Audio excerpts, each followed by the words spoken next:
மேடையில் வீட்டிருக்கின்ற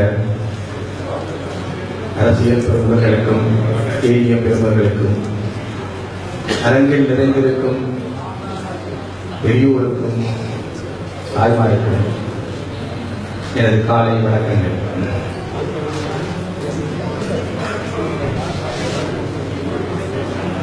ஒரு நூல் அறிமுகம் செய்யப்படும் பொழுது அதை பற்றி ஆய்வு செய்வது பொருத்தமல்ல. இது நூலை வெளியிடும் ஒரு விழா. இந்த விழாவில் நூலை வாசிக்காதவர்கள் மத்தியில் நூலை ஆய்வு செய்வது என்பது உங்களுக்கு நான் முற்கேட்டிடங்களை தேர்வதாக அமையலாம். நீங்கள் நூலை உங்களுடைய சொந்த கண்கொண்டு பார்க்க வேண்டும். என்னுடைய ஆய்வுக்கூடாக நீங்கள் திசை திருப்பப்படக்கூடாது. எனவே இந்த நூலை நான் முழுமையாக ஆய்வு செய்யப் போவது இல்லை. ஒரு வகையில் நூல் அறிமுகமாகவும் அதே சமயம் இந்த நூல் வெளியீட்டு விழாவை முன்வைத்து தமிழ் தேசிய பரப்பை நோக்கி சில கேள்விகளை எழுப்பும் ஒரு தொடக்க புள்ளியாகவும் இந்த மேடையை நான் பயன்படுத்தப் போகிறேன். இந்த நூல் ஆய்வை நான் 3 பகுதிகளாக செய்யப் போகிறேன். ஆய்வல்ல. முதலாவது, இந்த நூல் வெளியிடப்படுகின்ற இந்த காலகட்டத்தின் முக்கியத்துவம், இக்காலகட்டத்தில் இந்த நூலுக்கு இருக்கும் முக்கியத்துவம். இரண்டாவது, இந்த நூலின் உள்ளடக்கம், அந்த இடத்தில் தான் நூலாய்வுகள். மூன்றாவது, இந்த நூலையும் நூலாசிரியரையும் முன்வைத்து ஒரு முக்கியமான கேள்வியை நான் எழுப்பப் போகிறேன். தமிழ் தேசிய அரசியல் தரப்பில் அறிவுக்கும் வீரத்துக்கும், அறிவுக்கும் அரசியலுக்கும் இடையில் இருக்கக்கூடிய இடைவெளி, அறிவும் அரசியலும் எந்த அளவுக்கு ஒன்று மற்றதை பாதித்து கரம் போட்டு வந்திருக்கின்றன என்பது பற்றிய ஒரு கேள்வியை இந்த இடத்தில் நூலாசிரியரை முன்வைத்து எழுப்பப் போகிறேன். முதலில் இந்த நூல் வெளிவரும் காலகட்டம். பாரதியார் சொல்வது போல நல்ல காலம் வருகிறது, நல்ல காலம் வருகிறது நான் சொல்லப் போவதில்லை. கெட்ட காலம் வருகிறது என்றும் சொல்லப் போவதில்லை. ஆனால் உங்களுடைய எதிர்காலம் நல்லதாகவா கெட்டதாகவா அமைய வேண்டும் என்பதை தீர்மானிக்க போகும் ஒரு காலம் வருகிறது, விரைவில் வருகிறது. இன்னொரு முள்ளிவாய்க்காலை நோக்கி போய்கொண்டிருக்கிறோம். அது படைத்துறை பரிமாணங்களை கொண்டது, இது அரசியல் பரிமாணங்களை கொண்டது. மன்னாரில் வைத்து கூட்டமைப்பின் தலைவர் சொன்னதன் பிரகாரம் இதுவரையில் உருவாக்கப்பட்ட அனைத்து அரசியல் யாப்புகளும் தமிழ் மக்களின் பங்களிப்பு இன்றி உருவாக்கப்பட்டவை. முதலாக தமிழ் மக்களின் பங்களிப்போடு ஒரு யாப்பு உருவாக்கப்பட போகிறது. அதில் தமிழ் மக்களுக்கு ஒரு தீர்வும் உள்ளடக்கப்பட போகிறது. அந்த யாப்பு விரைவில் நாடாளுமன்றத்தில் சமர்ப்பிக்கப்பட்டு அமைச்சரவையிடம் 3/2 பெரும்பான்மையை பெறும் ஒரு நிலை வரும். அப்படி வரும் பொழுது தமிழ் மக்களிடமிருந்து 6 வாக்குகள் கிடைக்கும் பட்சத்தில் அது அமைச்சரவையில் நிறைவேற்றப்படும். அதன் பின் வரும் ஆண்டு அது ஒரு பிளபிசைட்டுக்கு ஒப்பம் போடுவதற்கு பொதுமக்களிடம் அபிப்பிராயம் கேட்பதற்கு வரும். பொதுமக்கள், தமிழ் மக்கள் அதில் அந்த அரசியலமைப்பை ஏற்றுக்கொண்டு வாக்களிப்பார்களாக இருந்தால் அது தமிழ் மக்களால் ஏற்றுக்கொள்ளப்பட்ட ஒரு தீர்வாக அமையும். அதற்கு பின் தமிழ் மக்கள் எங்களுக்கு இந்த தீர்வு போதாது, அதுல இது இல்ல அது இல்ல என்றெல்லாம் கதைக்க இயலாது. ஏனென்றால் நீங்கள் வாக்களித்து உருவாக்கிய ஒரு தீர்வு அதுவாக இருக்கும். எனவே உங்களுடையதும் உங்களுடைய எதிர்கால சந்ததியுடையதும் தலைவிதியை தீர்மானிக்க போகும் ஒரு காலகட்டம் வந்து கொண்டிருக்கிறது. உங்களுடைய பிரதிநிதிகள் 3/2 பெரும்பான்மைக்கு ஆதரவாக வாக்களிக்கப் போகிறார்கள். அவர்கள் வாக்களிக்காவிட்டாலும் தென்னிலங்கையில் இருக்கக்கூடிய நாடாளுமன்ற உறுப்பினர்களை வளைத்து போடும் முயற்சிகளை ஏற்கனவே தொடங்கிவிட்டார்கள். எல்லா நாடாளுமன்ற உறுப்பினர்களிடமும் இன்னொரு வாகன சாரதிக்காக விண்ணப்பங்களை தருமாறு கேட்கப்பட்டிருக்கிறது. கோடிகள் ரூபாய் பெறுமதியான ஒரு சொகுசு வாகனம் நாடாளுமன்ற உறுப்பினர்களுக்கு வழங்கப்பட போகிறது. தமிழ் நாடாளுமன்ற உறுப்பினர்களுக்கு வழங்கப்படுமோ தெரியாது. ஆனால் கோடிகள் ரூபாய் பெறுமதியான ஒரு சொகுசு வாகனம் நாடாளுமன்ற உறுப்பினர்களுக்கு வழங்கப்பட போகிறது. வாகனத்தை கொடுத்து வளைக்கக்கூடிய ஆட்களை வளைத்தால் சில சமயம் 6 தமிழ் வாக்குகள் கூட தேவைப்படாமல் போகலாம். அவர்கள் மிகவும் தந்திரமாகவும் தீர்க்கதரிசனமாகவும் யோசித்து நிலைகளை நகர்த்துகிறார்கள். மகிந்த குழப்பமில்லை என்று சொன்னால் நாடாளுமன்றத்தில் அந்த யாப்பு நிறைவேற்றப்படும். மகிந்த குழப்பமில்லை என்று சொன்னால் தமிழ் மக்கள் வாக்களிப்பார்களாக இருந்தால் மகிந்த குழப்பக்கூடாது. தமிழ் மக்கள் வாக்களிப்பார்களாக இருந்தால் எப்படி நீங்கள் வாக்களித்து கடந்த ஆண்டு ஜனவரி மாதம் மைத்திரியை கொண்டு வந்தீர்களோ, எப்படி நீங்கள் வாக்களித்து இந்த புதிய நாடாளுமன்றத்தை உருவாக்கினீர்களோ, அப்படியே உங்கள் வாக்குகளால் உங்கள் தலைமையை தீர்மானிக்கும் ஓர் அரசியல் யாப்பு வருமானத்தில் நடைமுறைக்கு வரும். தயாராக இருங்கள்.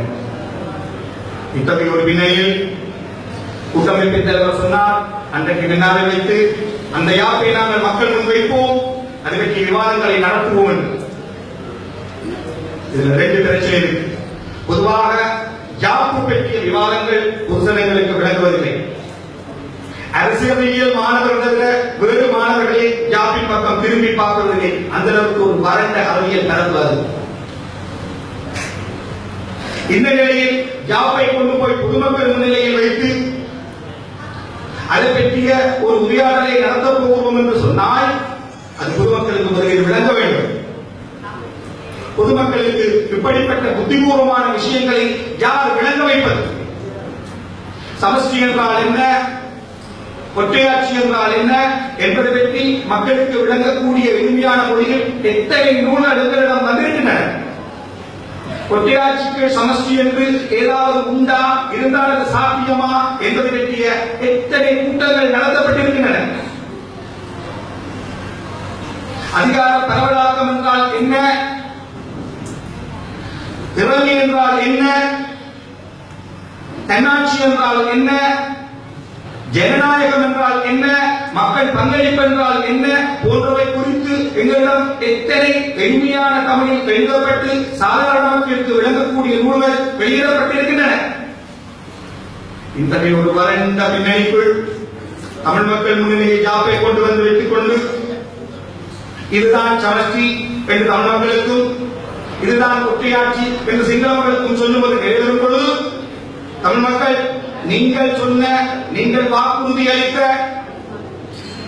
சுயநிர்ணய உரிமையின் அடிப்படையிலான அந்த சமஷ்டி இதுதானா என்று கேட்டால் கவுண்டமணி செந்திலுக்கு சொன்னது போல அதுதான் இது என்றால் சொல்ல போகிறோம். இங்க மற்ற வாழப்படம் என்று கேட்டால் அதுதான் இது என்றால் சொல்ல அதுதான் சனத்துக்கு விளங்கும். ஒற்றையாட்சி எது, சமஷ்டி எது என்ற விவாதம் சனத்துக்கு பெருமளவுக்கு விளங்காது. செந்தில் சொன்னதுதான் விளங்கும். அதுதான் இது வாக்களிக்க வேண்டியாங்க. அதை விட இலகுவாக விளங்கக்கூடிய ஒரு மொழி இருக்கு. மகிந்த இப்பவே ஊர்வலங்களை தொடங்கிட்டார். நடந்து முடிந்த பாத யாத்திரை அவள் சும்மா சுண்டி போட்டுக்கிற விஷயம் இல்லை. மகிந்த பலமாக இருக்கிறார். இப்ப என்ன சொல்லிட்டான், மகிந்த திருப்பி வரக்கூடாது, மகிந்தவன் திருப்பி தோற்கடிக்கணும், மகிந்தவன் தோற்கடி, உங்களை தோற்கடித்தவனை தோற்கடி என்று சொன்ன நீங்க என்ன செய்வீங்க, மகிந்தவுக்கு எதிராக வாக்களிக்கணும் என்று சொல்லிக் கொண்டு போய் வாக்களிப்பீங்க. நாங்கள் வாக்களிக்க போவது மகிந்தவுக்கு எதிராக அல்ல, எங்கள் தலைவியை தீர்மானிக்கும் ஒரு அரசியலமைப்புக்காக. இதில் நாங்கள் தெளிவாக இருக்க வேண்டும். நாங்கள் மகிந்த என்பது இனவாதத்தின் ஒரு பிரதிநிதி தான். மற்றவர்கள் முகமொழிகளோடு இருக்கிறார்கள், அவ்வளவுதான் வித்தியாசம். எனவே மஹிந்த எதிர்ப்பு மட்டும் இனவாதத்துக்கு எதிரான ஒரு போராட்டம் ஆகிவிடாது. மஹிந்தவை தோற்கடிப்பதால் மட்டும் இனவாதம் தோற்கடிக்கப்பட்டிருப்பதாக அர்த்தமானது. இனவாதம் 2015க்கு பின் மனித முகமூடியோடு என்னை புதுப்பித்துக் கொண்டுவிட்டது. அது இப்பொழுது அனைத்து நல கவர்ச்சி மிக்கதாக காணப்படுகிறது. அதை நீங்கள் அவ்வளவு இலகுவாக தோற்கடித்து விட முடியாது. அது தேனொழுக பேசி உங்கள் வீட்டு வாசலுக்கு வருகிறது. மகிந்த திருப்பி வரக்கூடாது என்று சொன்னால் இந்த அரசியலமைப்புக்கு வாக்களியுங்கள் என்று சொல்வார்கள். மகிந்த எதிர்ப்பு ஒரு பொறி போல வருகிறது. தமிழ் மக்கள் தீர்மானிக்க வேண்டும். எங்களுடைய தலைவியை தீர்மானிக்கும் அரசியலமைப்புக்கு வாக்களிக்க போகிறோமா அல்லது மகிந்தவுக்கு எதிராக வாக்களிக்க போகிறோமா? முதலாவது கேள்வி. நாங்கள்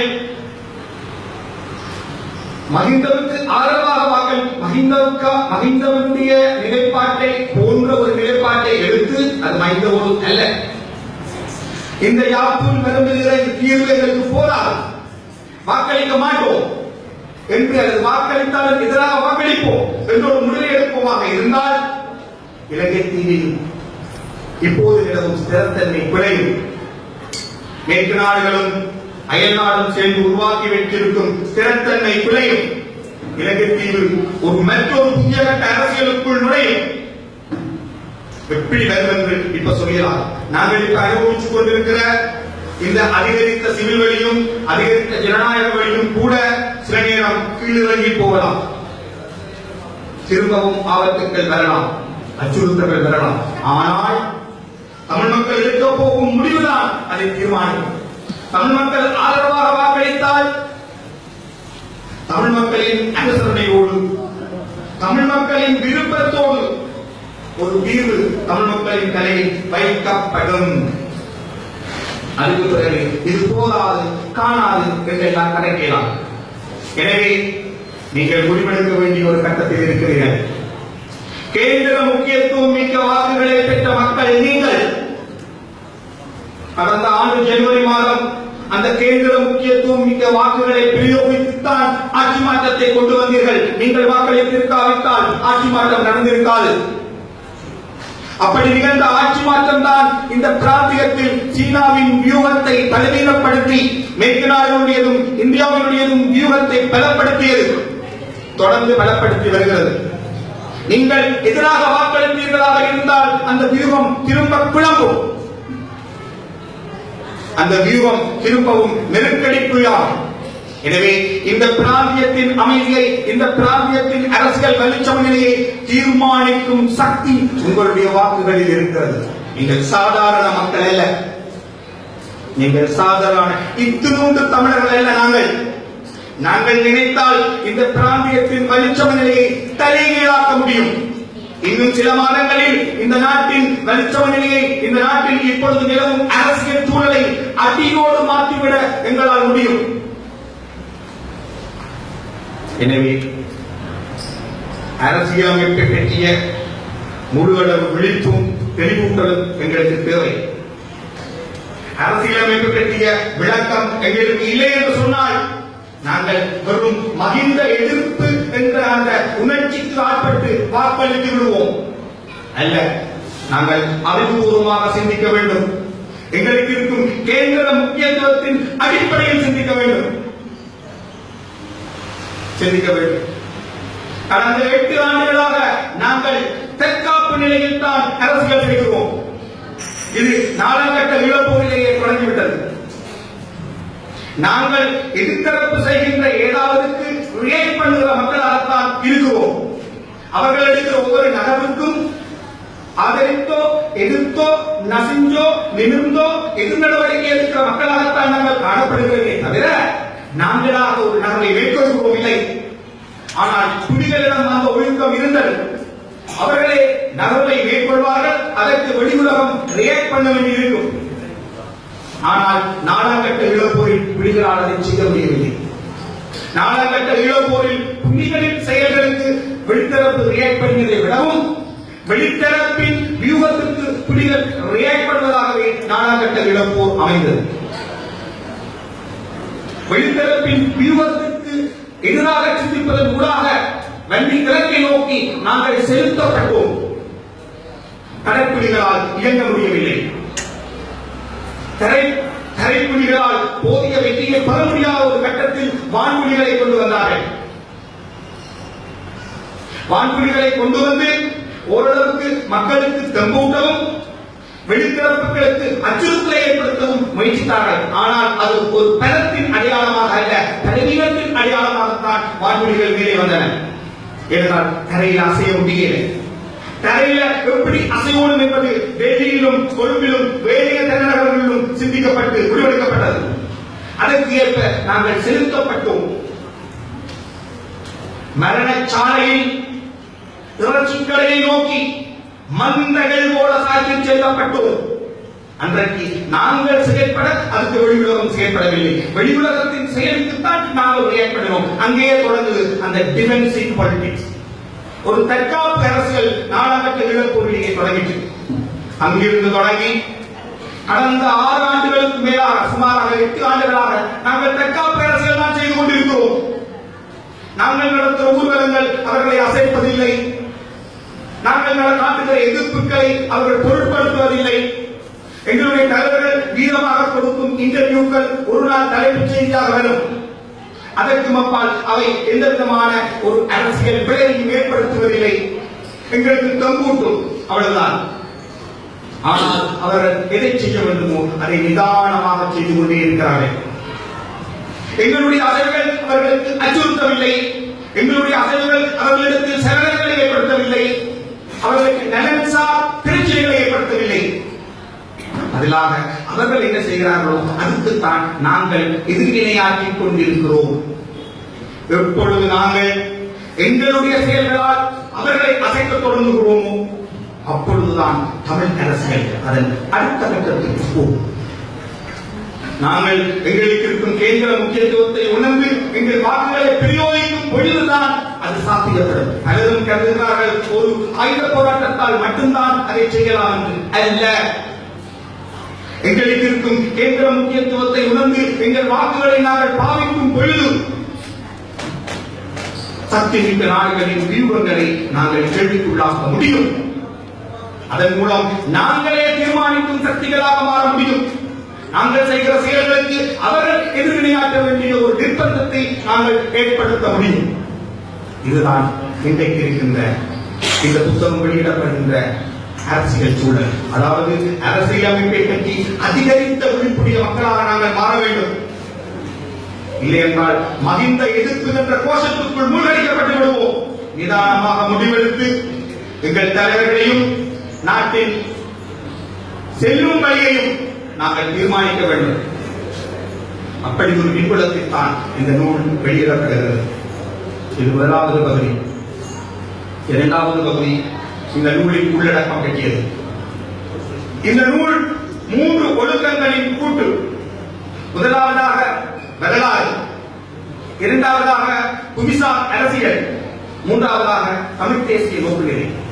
தமிழ் தேசிய நோக்குநிலையில் இருந்து வரலாற்று அனுபவங்கள் ஊடாக புவிசார் அரசியல் பின்னணிக்குள் அரசியல் அமைப்பை இந்த நூல் ஆராய்கிறது.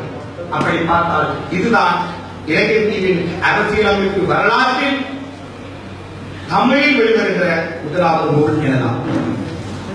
அதாவது இந்த 3 கூட்டு ஒழுக்கங்களுக்குள்ளாகவும் தமிழ் இலங்கை தீவின் சாசன வரலாற்றை ஆராய்வது என்பது ஒரு புதிய மெத்தடாலஜி, ஒரு புதிய ஆய்வு முறைகளுக்குள்ளாக திருநாவுக்கரசு இந்த நூலை ஆய்கிறார். அது ஒரு புதிய ஒழுக்கம். ஏற்கனவே அரசியலமைப்பு குறித்து ஜேஆருக்காக என்ற ஒரு நூலை அவர் எழுதியிருந்தார். அதில் எப்படி ஜனநாயக வழிமுறைக்குள்ளாக ஒரு தலைவர் தன்னை அரசனாக்கிக் கொள்ள முயற்சிக்கிறார் என்று அவர் அதை பார்த்திருந்தார்.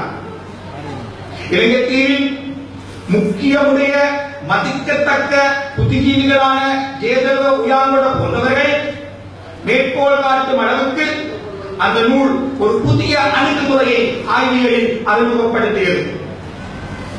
இப்பொழுது மற்றொரு புதிய அணுகுமுறைக்குட்பட்டு இந்த நூல் வந்திருக்கிறது.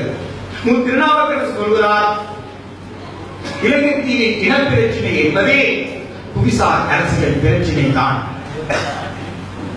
இந்த புவிசார் அரசியல் பின்புலம் காரணமாக தமிழர்களையும் சிங்களவர்களையும் பிரித்தாள முற்பட்ட வெளிச்சக்திகளின் விளைவாகத்தான் இலங்கை தீவின் அரசியலமைப்புகள் உருவாகின என்று அவர் சொல்லுகிறார். இதில் வாதங்கள் இருக்கலாம். அவர் சொல்வதன்படி தமிழ் மக்களையும் சிங்கள மக்களையும் பிரித்தாள வேண்டிய தேவை பிரித்தானியர்களுக்கு வருகிறது.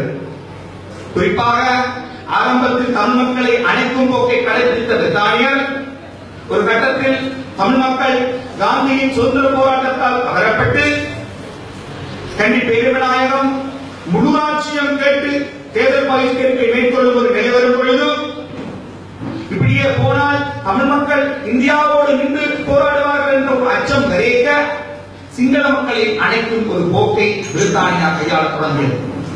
பிரித்தானியாவின் இந்த பிரித்தாளும் பொறிமுறையை தான் அதன் அந்த யாப்பு ஒழுக்கமாக அவர்கள் பின்பற்ற தொடங்குகிறார்கள். இதை பின்னர் சிங்கள அரசு தலைவர்களும் கற்றுக்கொண்டார்கள் என்று அதையே பின்பற்றினார்கள் என்று திருநாவுக்கரசர் சொல்கிறார். இந்த நூலை வாசித்து முடிக்கும் பொழுது என்ன மாதிரியான ஒரு மெனப்பதிவு வருகிறது என்று சொன்னால், இலங்கை தீவின் யாப்பு வரலாறு எனப்படுவதே ஒரு விதத்தில் இனப்பிரச்சனையின் வரலாறு தான், இன ஒடுக்குமுறையின் வரலாறு தான். யாப்பு இன ஒடுக்குமுறையின் கருவியாக இருந்திருக்கிறது. யாப்பு இனப்பிரச்சனையை பாதித்திருக்கிறது, இனப்பிரச்சனை யாப்பை பாதித்திருக்கிறது. ஒன்று மற்றதின் மீது மாறி மாறி பாதித்து இன்றைக்கு யாப்பை உடைக்காவிட்டால் இனப்பிரச்சனைக்கு தீர்வில்லை என்ற நிலைமை வந்துவிட்டது. இலங்கை தீவின் யாப்பை உடைத்தால் தான் இனப்பிரச்சனைக்கு தீர்வு என்ற நிலைமை வந்துவிட்டது. அதுதான் தேர்தல் தரப்போது அந்த புதிய யாப்பு. எனவே திருநாவுக்கரசு கட்டியெழுப்பும் அந்த தர்க்கத்துக்கு கூட சிந்திப்போமாக இருந்தால் வரலாம் என்று சொன்னார். இலங்கை தீவின் யாப்பு வரலாறு எனப்படுவதே இன ஒடுக்குமுறையின் வரலாறு தான். அப்படி பார்க்க அந்த ஒடுக்குமுறை என்பது ஒவ்வொரு காலகட்டத்திலும் தன்னை ரீஃப்ரெஷ் பண்ணிக் கொண்டு புதிய புதிய வடிவங்களை எடுத்திருக்கிறது என்றால் இனிவரப்போகும் யாப்பு எப்படி அமையும்? அவர் அதை பற்றி அதிகம் உரையாடவில்லை. ஆனால் அவர் கட்டியெழுப்பிய தர்க்கத்துக்கு கூட பார்ப்போமாக இருந்தால் அது ஒடுக்குமுறையின் ஒரு புதிய வடிவமாக அமையும் என்று நம்ப வேண்டியிருக்கிறது. ஒற்றையாட்சிக்குள் சமஷ்டி என்ற கோஷமும் அந்த சந்தேகத்தை தான் வெளிப்படுத்துகிறது. ஆஸ்திரியாவில் இருக்கும் ஒற்றையாட்சிக்குள் இருக்கும் கட்சியான அம்சம் அமெரிக்க சாசனத்தில் இருப்பதை போல ஒவ்வொரு சமஷ்டியாலும் தனக்கு தனியாக சாசனங்களை கொண்டிருக்கலாம். ஆனால் அவர்கள் அங்கே அப்படி உருவாக்கவில்லை. ஆஸ்திரியாவின் ஒற்றையாட்சி ஒரு இனப்பிரச்சனைக்கு தீர்வாகவோ ஒரு மத பிரச்சனைக்கோ மொழி பிரச்சனைக்கோ தீர்வாகவோ உருவாக்கப்பட்ட ஒரு சமஷ்டி அல்ல. ஆனால் இலங்கை தீவில் நாங்கள் கேட்பதோ ஒரு ஆறா புண்ணுக்கான மருந்து, ஒரு கூட்டு காயங்களுக்கான மருந்து, ஒரு இனப்படுகொலைக்கான பரிகாரம். எனவே ஆஸ்திரியாவும் ஈழத்தமிழ் விவகாரமும் ஒன்றல்ல. ஆனால் அவர்கள் சொல்கிறார்கள் ஆஸ்திரியாவில் இருப்பதை போன்ற ஒரு தீர்வு. என்றால் ஆஸ்திரியாவில் ஒவ்வொரு மாநிலமும் தனக்கு தனியாக சாதனைகளை உருவாக்கிக் கொள்ளலாம் என்பது ஒரு கவர்ச்சியான அம்சம். இதைவிட கவர்ச்சியான அம்சம் அன்றையில் இந்தியாவில் நடந்திருக்கிறது. நாகா விடுதலை இயக்கத்துக்கும் இந்திய நடுவண் அரசுக்கும் இடையே நடந்த பேச்சுவார்த்தைகள் பெருமளவுக்கு வெற்றிகரமாக முடிவுக்கு வந்திருக்கின்றன. கடந்த மாதம் சில வாரங்களுக்கு முன் இதன்படி நாகா மக்கள் தங்களுக்கு தனியாக ஒரு கொடியை வைத்திருக்கலாம். மத்திய அரசு ஒத்துக்கொண்டுவிட்டது. நாகா மக்கள் 30 கோரிக்கைகள் முன்வைத்தார்கள். அது வேறக்கூடிய அரைவாசி அளவுதான் நிறைவேற்றப்பட்டிருக்கிறது. ஆனால் என்ன பிரச்சனை என்றால் கவர்ச்சியாக இருக்கும் தனி கொடி என்பது அது உண்மைதான். இலங்கை அரசு அப்படி ஒரு கொடியை கூட இருக்கிறார். ஆனால் இந்தியாவின் அந்த குவாசி பெடரலிசம் அரை சமஷ்டிக்கு வெளியே நாகாலாந்தின் உரிமைகள் வழங்கப்பட்டிருக்கிறதா என்ற கேள்விக்கான விடைதான் இங்கு முக்கியம். நாகாலாந்து மக்கள் காஷ்மீரில் இருப்பது போல அதிகரித்த சமஷ்டியை கேட்டார்கள். அது கூட வழங்கப்படுமா என்பது பொறுத்திருந்தே பார்க்க வேண்டும். ஆனால் கவர்ச்சியான விஷயம் தனி கொடி. நாகா மக்களுக்கு ஒரு தனி கொடி வந்துச்சு. அது ஒரு சிம்பாலிக்கான விஷயம். இலங்கை தீவிலும் சிம்பாலிக்கான விஷயங்கள் நடக்கின்றன.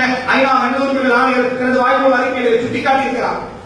தேசிய கொடி தமிழில் பாடப்பட்டது, ஜனாதிபதி முதலமைச்சரை விடுவித்தது, இவையெல்லாம் குறியீட்டு மாற்றங்கள் தான்.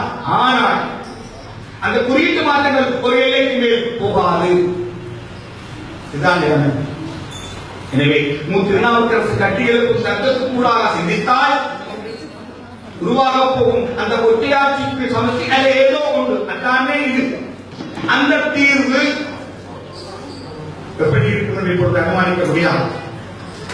ஆனால் திருநாவுக்கரசு கட்டியெழுப்பும் தர்க்கத்தின் படி அது சிங்கள மக்களையும் தமிழ் மக்களையும் ஏமாற்றும் ஒரு தீர்வாகவே அமைவதற்கான வாய்ப்புகள் அதிகம் தெரிகின்றன. இந்த நூலுக்கூடாக நாங்கள் பெறுகிற விளைவு அதுதான். இது இரண்டாவது பகுதி, இந்த நூலின் சாராம்சம். மூன்றாவது நூலாசிரியரை முன்வைத்து தமிழ் தேசிய அரசியல் பரப்பில் அறிவியலுக்கும் அந்த அரசியலை செலுத்திச் செல்லும் சக்திகளுக்கும் இடையிலான இடையூடாட்டம் பற்றிய மிகவும் சர்ச்சைக்குரிய ஒரு கேள்வியை நான் இங்கே முன்வைக்கப் போகிறேன். திருநாவுக்கரசு 30 ஆண்டுகளுக்கு மேலாக எழுதி வருகிறார். அவர் முதலில் இலங்கை இனப்பிரச்சனையும் இந்து சமுத்திர பிராந்தியமும் என்ற நூலை ஜெயராஜோடு சேர்ந்து எழுதினார். எனவே அந்த நூலில் இந்தியா இந்த போராட்டத்தை சுவீகரிக்கக்கூடும் என்று தெரிவு கூறியிருந்தார். அதுக்கு பிறகுதான் இலங்கை இந்திய உடன்படிக்கை வந்தது. இந்தியா சுவீகரிக்க முற்பட்ட பொழுது ஒரு சில இயக்கங்கள் இந்தியாவோடு நின்றன, ஒரு இயக்கம் இந்தியாவுக்கு எதிராக திரும்பியது. சண்டை நடந்தது. இந்தியா சுவீகரிக்க முடியவில்லை. ஆனால் ஒரு சண்டை மூலம்தான் அதை சாதிக்கக்கூடியதாக இருந்தது. அதற்கு பின் இலங்கை இந்திய ஒப்பந்தம் உடன்படிக்கை வந்தபொழுது திருநாவுக்கரசு எழுதினார், யாருக்காக இந்த ஒப்பந்தம் என்று. இந்திய இலங்கை உடன்படிக்கை ஓர் அமெரிக்க சதி என்று எழுதினார் ஒரு நூல். அதற்கு பின் ராஜீவ் காந்தி கொல்லப்பட்டார். அதற்கு பின் ஒற்றுமைய உலகை பற்றி ஒரு புத்தகம் எழுதினார். உலகம் மாறிவிட்டது. கெடுபிடி போரின் கடைசி படை இறக்கம் IPKF, கெடுபிடி போரின் கடைசி படை விலகலும் IPKF. எனவே உலகம் மாறிட்டு அந்த புதிய கண்டக்டரை வச்சு நாங்கள் பிரச்சனைகளை விளங்கிக் கொள்வோம் என்று எழுதினார். ஒரு உலகத்தை பற்றி எழுதினார். அதற்கு பின் ஜெயாருக்காக அந்த நூலை எழுதினார். அதற்கு பின் வன்னி இடப்பெயர்வு வந்தது. அந்த இடப்பெயரின் பொழுது அவர் தொடர்ந்து எழுதினார். பல நூல்களை எழுதினார். சமஸ்தியா கண்ணாடா என்று கேட்டு எழுதினார். 2007 கொழும்பு என்ற நூலை எழுதினார். அந்த நூல் வன்னியிலே 2007 கொழும்பு என்ற பெயரில் முதலில் எழுதப்படவில்லை என்று அதை பிரசுரித்தவர்கள் சொன்னார்கள். அது வேறு பெயரில் எழுதப்பட்டது. வன்னியில் அன்றைக்கு இருந்த கலையதார்த்தத்தை முன்னிட்டு அந்த பெயர் 2007 கொழும்பு என்று மாற்றப்பட்டது. அதில் சொல்லப்பட்ட தீர்க்கதரிசனம் தொடர்பாக விமர்சனங்கள் உண்டு. ஆனால் அது 2009 அணிவைத்தான். அந்த ஆண்டின் அக்யூரேசி மாறலாம். 2009 அணிவைத்தான் அது ஒரு விதத்தில் என்று கூறியது. அதே காலப்பகுதியில் இன்னொரு நூல் தேசியமும் ஜனநாயகமும். அதற்கு பின் முள்ளிவாய்க்கால் பேரழிவுக்கு பின் இப்பொழுது இந்த நூல் வருகிறது. இடையில் ஒரு நூல் வந்தது. மொத்தம் 12 நூல்களை மூர்த்தி எழுதியிருக்கிறார். இந்த நூல்களிலிருந்து ஈழத்தமிழர்களும் ஈழத்தமிழர்களின் அரசியலை வழிநடத்தும் சக்திகளும் கற்றுக்கொண்டது என்ன? ஈழப் போராட்டத்தின் ஒரு சமாந்தர பயணியாளர். இந்த போராட்டத்தை இந்தியா சுவீகரிக்கும் என்று அவர் எழுதிய பொழுது கற்றுக்கொண்டோமா? இந்தியா ஒரு சண்டை பிடித்துத்தான் அதை சுவீகரத்தை தடுக்க முடிந்தது. ராஜீவ் கொலை. அதற்கு பின்னுக்கு ஒற்றைமைய அரசியல் பற்றி எழுதப்பட்ட பொழுது கற்றுக்கொண்டோமா? இல்லை. அதற்கு பின் வன்னியில் இருந்த காலங்களில் திருநாவுக்கரசு சீவனோபாயத்துக்கு புகையிலை தேடி வைத்தார். அது முடியவில்லை. ஒரு கட்டத்தில் ஒருங்கிணைந்த ஆய்வு மையம் ஒன்றை நடத்துவதற்கு பலரிடமும் உதவி கேட்டார். ஒரு 10 லட்சம் ரூபாய் தான் கேட்டார். ஒருவரும் கொடுக்கவில்லை. கல்யாண வீட்டுக்கு லட்சக்கணக்காக செலவழிக்கிறோம். சாமர்த்திய கணக்குக்கு யானையை கொண்டு வாரோம், ஹெலிகாப்டரை கொண்டு வாரோம், லட்சக்கணக்காக கொண்டுகிறோம். இப்படி விழாக்களுக்கு லட்சக்கணக்காக கொண்டுகிறோம். ஒரு ராணுவ தாக்குதலுக்கு பல லட்சங்களை செலவழித்து தயார் செய்கிறோம். பிடிமெருந்தாக சில பிசையினால் அவ்வளவும் கடி. ஒரு படைத்துறை நிர்மாணத்துக்கு, ஒரு படை கட்டமைப்புக்கு, ஒரு படைத்துறை தாக்குதலுக்கு கோடிக்கணக்காக செலவழிக்கிறோம். ஒரு ஆய்வு மையத்துக்கு 10 லட்சம் கொடுக்க ஒருவரும் இருக்கவில்லை இந்த தமிழ் தரப்பில். பிறகு இயேசு குறிச்சண்டை வந்தது. ஆய்வு செய்யவே நேரமில்லை, ஓடத்தான் நேரம். அப்படியே வந்து இடம்பெயர்ந்தோம். இப்பொழுது திரும்பவும் மூர்த்தி வந்திருக்கிறார் இந்த புத்தகத்தோடு. இலங்கையின் அரசியலமைப்பு வரலாறு எனப்படுவதே இன ஒடுக்குமுறையின் வரலாறு தான் என்று சொல்லிக் கொள்ளும். நான் கேட்கிறேன் தமிழ் மக்கள் எவ்வளவு அவர் தொடர்ச்சியாக ஒரு சக பயணியாக 30 ஆண்டுகளுக்கு மேலாக 12 நூல்களை எழுதியிருக்கிறார். ஆயுதமேந்திய தரப்புகளும் சரி, விதவாத தரப்புகளும் சரி, அதிலிருந்து எதை கற்றுக்கொண்டன? எங்களுடைய அரசியலை செலுத்தும் சக்திகள் ஏன் இந்த அறிவுபூர்வமான தரப்புகளோடு இடையூடாக மறுக்கிறார்கள்? ஏன் இடைக்கூடாக மறுக்கிறார்கள்? கொழும்பிலே நோர்வேயின் சமாதான காலத்திலே இரு கலைக்கூடல் நடந்த பொழுது தராக்கி சிவராம் மேடையில் வைத்து ஓப்பனாக சொன்னார், 10 வருஷமாக எழுதினேன், ஒருவரும் திருந்தவில்லை, எழுதுவதை நிறுத்திவிட்டேன் என்று. அதன்பின் லேகோஸ் பத்திரிகை குழுமத்தின் பொறுப்பாசிரியரும் மதிக்கத்தக்க ஒரு ஜேர்னலிஸ்டுமாகிய அஜித் சமரநாயக்காவை வைத்துக் கொண்டு நானும் அஜித் சமரநாயக்காவும் தராகி திரும்ப அதை ரிப்பீட் பண்ணி சொன்னார். 10 வருஷமாக ஐலாண்டில் எழுதினேன், யாரும் இதையும் கற்றுக்கொள்ளவில்லை, நாங்கள் நிறுத்திவிட்டேன் என்று அஜித் சமரநாயக்கா விரக்தியாக செலுத்திக் கொண்டு இருந்தார். இப்பொழுது உயிரோடு இல்லை. தராகி வரைத்தான் சொன்னார், 10 ஆண்டுகளாக எழுதினேன், ஒருவரும் கற்றுக்கொள்ளவில்லை என்று. வள்ளலாரும் வரைத்தான் சொன்னார், கடைவிற்கு என் கொள்வார் என்று. ஏன் இந்த தமிழ் சாதி இப்படி இருக்கு? ஏன் எங்களுடைய அறிவும் அரசியலும் கடன் போவதில்லை? ஏன் எத்தனை கோடி ரூபாய் டயஸ்போராவில் புரள்கிறது. ஆனால் சண்டை நடந்த காலத்திலேயும் ஒரு அகராட்சி மையம் உருவாக்கப்படவில்லை, ஒரு திங்க் டேங்க் உருவாக்கப்படவில்லை. சண்டைக்கு பிறகும் ஒரு திங்க் டேங்க் உருவாக்கப்படவில்லை. திருநாவுக்கரசு கேட்பது போல ஒரு தமிழ் வங்கி, ஒரு தமிழ் NGO இன்று வரை உருவாக்கப்படவில்லை. அல் ஜசீராவை போல, லத்தீன் அமெரிக்காவில் இருந்து வருகிற டெல்சர் போல இருமொழி ஊடகம் ஆங்கிலமும் தமிழுமாக ஒன்றை கூட உருவாக்க பக்கில்லாத மக்களாக இருக்கிறோமே. எத்தனை ஸ்காலர்ஸ் ஒன்று டயஸ்போராவில் ஏன் எங்களால் ஒரு திங்க் டேங்கை ஃபார்ம் பண்ண முடியவில்லை? திங்க் டேங்க் இல்லை என்றால், ஆராய்ச்சி மையங்கள் இல்லை என்றால், இறந்த காலத்திலிருந்து பாடம் கேட்பது எப்படி? முள்ளிவாய்க்கால் ஒரு சர்வகலாசாலை என்று அவர் எழுதுகிறார். இந்த மொழி அதுக்கு மெக்கானிசம் வேண்டுமே, ஒரு ப்ராப்பர் மெக்கானிசம், அது ஒரு பொறுமுறை வேண்டுமே. எதுக்கெல்லாம் ஆராய்கிறது? இன்றைக்கு வர இறந்தவர்களையும் காணாமல் போனவர்களையும் எண்ணிக்கொண்டிருக்கிறோம். நான் இருக்கும் பெரும்பாலான அரசியல் தலைவர்களும் 4 ஆண்டுகளுக்கு முன்னே கேட்டேன், இறந்தவர்களையும் காணாமல் போனவர்களையும் எண்ணுவதை ஒரு சமூக செயற்பாடாக முன்னெடுங்கள் என்று. அல் ஜசீரா போல ஒரு இருமொழி ஊடகத்தை தயாரி உருவாக்குங்கள், புலம்பெயர்ந்த தமிழர்களை ஊக்குவித்து என்று. நடக்கவில்லை. ஏன் இப்படி ஆகிறது? தமிழில் அறிவியலும் அரசியலும் இணைவது எப்பொழுது? சில கட்சிகள் அறிஞர்களை நாடி வருகின்றன, உண்மை.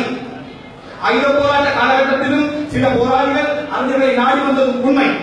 ஆனால் அரசியல் எழுதுபவர்கள், அரசியல் ஆய்வாளர்கள், அரசறிஞர்கள் எழுதியதை வாசித்துவிட்டு தங்கள் முடிவுகளை எடுக்கும் பொழுது அதை சொல்லிட்டுக் கொண்டு அவர்கள் முடிவுகளை எடுத்தார்களா? எடுத்திருந்திருந்தால் நாங்கள் நந்திக்கடலை நோக்கி செலுத்தப்பட்டிருந்திருப்போமா? தொடர்ந்தும் நாங்கள் டிஃபென்சிவ்லி இருக்கிறோம். ஏன் ஒரு காயம் கூட நடத்த முடியாமல் இருக்கிறோம்? ஏன் அவர்கள் எடுக்கிற ஒவ்வொரு நகரத்துக்கும் எதிர்வினையாற்றும் ஒரு தற்காப்பு நிலைப்பட்ட அரசியலுக்குள் நாங்கள் இருக்கிறோம்? ஏனென்றால் அறிவியலும் அரசியலும் எங்களிடம் போதிகளது கைகோர்க்கவில்லை. பாருங்கள், ஜோசப் நைட் தன்னுடைய சாஃப்ட் பவர் என்ற நூலை எழுதிய மிக குறுகிய காலகட்டத்திற்குள் அமெரிக்கா தன்னுடைய ராஜ்ய வெளிக்குள், குறிப்பாக பப்ளிக் டிப்ளோமசி என்கிற அந்த துறைக்குள் அந்த சொற்பவர் என்கிற கோட்பாட்டை இணைத்துக் கொண்டது. அறிஞர்களுக்கு அவர்கள் எவ்வளவு முக்கியத்துவம் கொடுக்கிறார்கள். ஐரோப்பிய பண்பாட்டின் சிறப்பம்சமே அதுதான். சோக்ரடீஸுக்கும் இயேசு கிறிஸ்துவுக்கும் அவர்கள் கிடைத்த கொடுமைகளில் இருந்து பெற்ற குற்ற உணர்ச்சியால் அவர்கள் கற்றுக்கொண்டது அதுதான். ஐரோப்பிய ஜனநாயகத்தின் இதயமும் அதுதான். அவர்கள் அறிஞர்களுக்கு கொடுக்கும் சிங்கள கலவரை எடுத்துக் கொள்ளுங்கள். இன்றைக்கு ஒரு காலம் மஹிந்த ராஜபக்ச ஆட்சியின் பொழுது எங்களோடு இருந்த லிபரல் டெமோக்ராட்ஸ், தாராளவாத ஜனநாயகவாதிகள் பலர் இன்றைக்கு நடுவோடு இருக்கிறார்கள். சிலர் விளையிட்டார்கள். மாற்றங்கள் வரும்பொழுது அந்த மாற்றங்கள் ஒப்பீட்டு ரீதியான மாற்றங்களாக இருந்தாலும் கூட சிங்கள மக்கள் மத்தியில் இருக்கும் புதியீடுகள் டாக்டர் தலைவர்களை அரவணைக்கிறார்கள், பலப்படுத்துகிறார்கள். இன்றைக்கு கருத்தரையும் குழு என்று சொல்லிக்கொண்டு எங்களுக்கு வருகிறார்கள், எங்களுக்கு போகிறார்கள். தமிழ் மக்கள் மத்தியில் அவ்வாறு அறிஞர்களும் அரசியல்வாதிகளும் கரங்கோக்கும் நிலைமை எப்பொழுது வரும்? சில கட்சிகள் அதை செய்கின்றன, அதை நாங்கள் குறிப்பிடத்தான் வேண்டும். ஆனால் பொதுப்போக்காக இல்லை. அதிகாரத்தில் இருப்பவர்கள் அதை செய்வதில்லை. தமிழில் அதிகாரமும் அறிவும் இணையதில்லை. ஏன்? இந்த வெற்றிடம் உள்ளவரை நாங்கள் தொடர்ந்தும் தற்காப்பு அரசியல் என்ற பொருளுக்குள்ளேயே சிக்கியிருப்போம். அதில் ஒரு சுகம் உண்டு. அவன் செய்ததற்கு ரியாக்ட் பண்ணுவது அப்படியே இருக்க வேண்டியா? எங்கள் மீது ஒரு அரசியல் காப்பு வைக்கப்படும், என்ன ரியாக்ட் பண்ணுவோம்? சும்மா இருந்ததுன்னு கத்துவோம். நான் ஒரு கட்டுரை எழுதவே செழிப்பாக இருக்கிறது எனக்கு விட்டுலாம் போயிருக்கு. என்ன நடக்கும்? தேர்தல் வரும். மகிந்த வரக்கூடாது வாக்களிப்பீங்க. உங்களுக்கு எதிராக நீங்களே வாக்களிப்பீர்கள். இதுதான் நடக்க போகிறது. இந்த நிலையை எப்படி மாற்றுவது? கத்தி இன்றி ரத்தம் இன்றி ஒரு ஆட்சி மாற்றத்தை அவர்கள் செய்திருக்கிறார்கள். கடந்த ஆண்டு எப்படி செய்தார்கள்? எங்களுடைய பொன்னான வாக்குகள் இன்றி அதை செய்திருக்க முடியாது. அந்த அளவுக்கு ஸ்ட்ராட்டஜிக்கலி இம்பார்ட்டன்ட், அதாவது கேந்திர முக்கியத்துவம் வாய்ந்த வாக்குகளை நாங்கள் பெற்றிருக்கிறோம். நாங்கள் சாதாரண மக்கள் இல்லையே, பலமிருந்தும் ஏன் பலவீனர்களாக இருக்கிறோம்? பொன்னான வாக்குகள் இருக்கவும் ஏன் அரசியல் பிச்சைக்காரர்களாக இருக்கிறோம்? ஏன்? அறிவியலையும் அரசியலையும் அறிவியலையும் அதிகாரத்தையும் இணைப்போம். அந்த இணைப்புக்குள்ளாகத்தான் நாங்கள் இந்த தற்காப்பு பொருளுக்குள் இருந்து விடுபடலாம். நாங்கள் எடுக்கிற நகர்வுக்கு வெளியுலகம் ரியாக்ட் பண்ணும் ஒரு அரசியல் களத்தை நாங்கள் விரிப்போம். எப்பொழுது தமிழ் அறிவியலும் தமிழ் அதிகாரமும் தமிழ் அரசியலும் ஒன்றிணையும் காலம் வருகிறதோ, இரண்டும் ஒன்று மற்றதை பாதித்து ஒன்று மற்றதின் மேல் தாக்கம் செலுத்தி கரங்கோத்து செயல்படும் காலம் வருகிறதோ, அன்றைக்குத்தான் இந்த தற்காப்பு பொது அரசியலுக்குள் இருந்து நாங்கள் விடுபடுவோம். அன்றைக்குத்தான் தமிழன் என்ற கனவும் பலிக்கும். நன்றி.